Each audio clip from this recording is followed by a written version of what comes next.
Xin chào tất cả các con. Thầy xin tự giới thiệu. Thầy tên là thầy Hải, giáo viên lớp lá 3, trường Mẫu giáo Hoa Ban, xã Cư San, huyện Ma Rờ Rắc, tỉnh Đắk Lắk. Các con do tình hình diễn biến phức tạp của dịch bệnh Covid-19 nên thầy, cô và các con đã phải tạm xa nhau một thời gian dài. Thầy và các cô trong trường Mẫu giáo Hoa Ban chúng ta rất là nhớ các con đấy. Nhưng hôm nay thầy rất là vui vì được gặp lại các con. Tuy nghỉ dịch nhưng các con đừng quên nghe những bài hát và những câu chuyện thuộc lứa tuổi mẫu giáo của chúng mình các con nhé. Và hôm nay thầy sẽ kể cho các con nghe một câu chuyện rất là hay và ý nghĩa. Đó là câu chuyện cáo, thỏ và gà trống. Câu chuyện cáo, thỏ và gà trống xin được phép bắt đầu.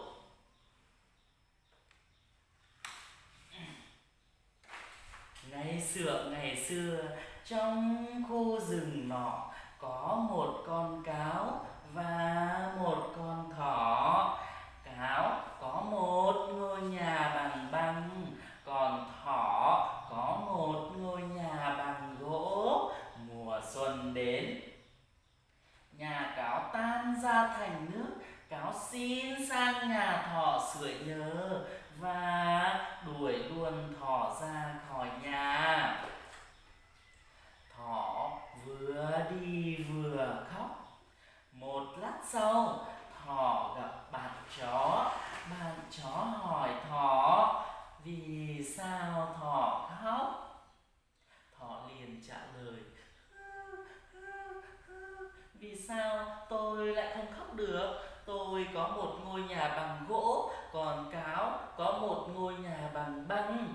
Mùa xuân đến, nhà cáo tan ra thành nước. Cáo xin sang nhà tôi sưởi nhờ và đuổi luôn tôi ra khỏi nhà. Vậy thì tại sao tôi lại không khóc chứ? Nghe vậy, bạn chó nói: thôi, thỏ đừng khóc nữa, ta về nhà đi, tôi sẽ giúp bạn đuổi cáo ra khỏi nhà. Nghe vậy, thỏ mừng quá, liền đưa chó về nhà. Về đến nhà, chó sủa lên: gâu, gâu, gâu, cáo đâu, cút ngay ra khỏi nhà. Nghe vậy, cáo nói vọng ra: ta mà nhảy ra thì chúng mày tan xác. Nghe vậy, chó sợ quá, chạy vút. Và thỏ lại vừa đi vừa khóc. Một lát sau, thỏ và bạn chó gặp bác gấu. Thỏ khóc. Bác gấu thấy vậy liền hỏi thỏ: vì sao con khóc? Thỏ trả lời: con có một ngôi nhà bằng gỗ, còn cáo có một ngôi nhà bằng băng.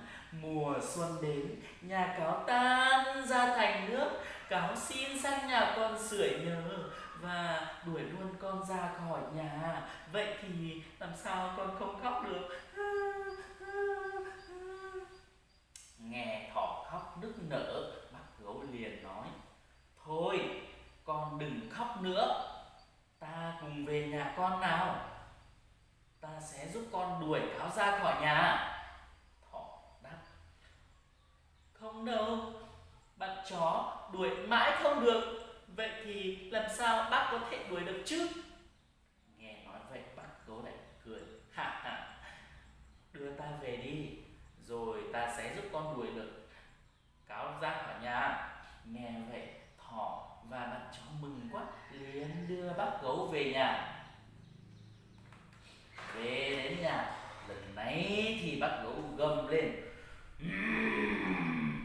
cáo đâu, cút ngay ra khỏi nhà.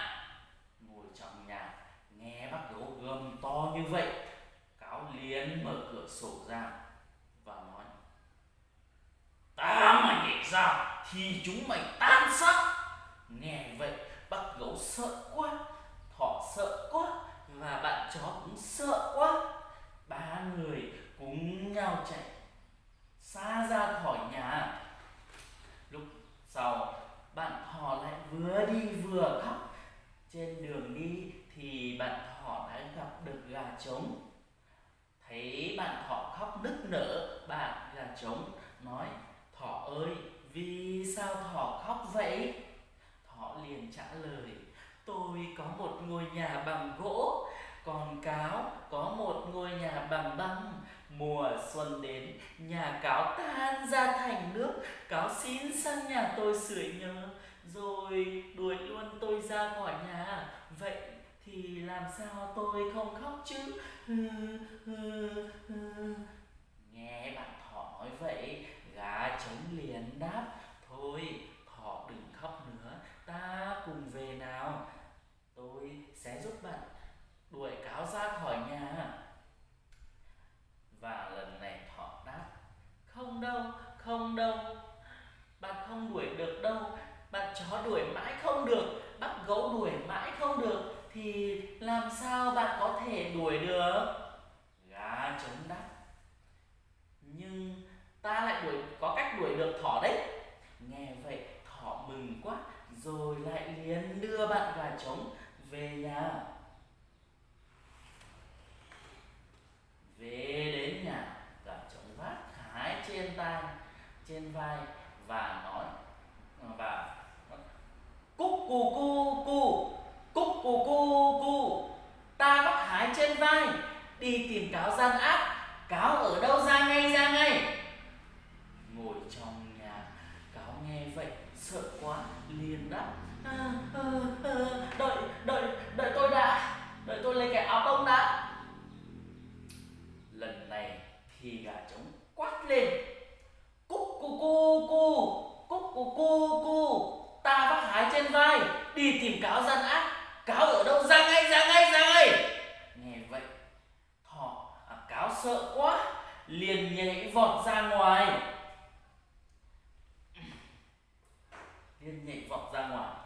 và chạy vút vào trong rừng sâu. Rồi từ đó thỏ lại được sống trong ngôi nhà hạnh phúc của mình rồi.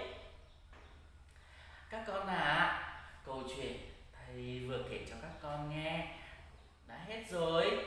Vậy các con cùng nhớ lại xem thầy vừa kể cho các con nghe câu chuyện gì nhở? Vậy thông qua câu chuyện này thì các con cùng nhớ xem trong câu chuyện đó có những nhân vật nào? Câu chuyện của chúng ta, các con cùng nghĩ xem ai là người dũng cảm nhất nhỉ? Và các con khi chơi trong lớp, các con có được tranh giành đồ chơi của bạn như cáo đã từng tranh giành ngôi nhà của bạn thỏ không nào? Các con khi chơi trong lớp chúng mình chơi, các con phải nhường nhịn nhau chơi và chia dành cho các bạn chưa được chơi thì các bạn cùng nhau được chơi. Các bạn không được tranh giành đồ chơi như bạn cáo đã tranh giành nhà của bạn thỏ nhé.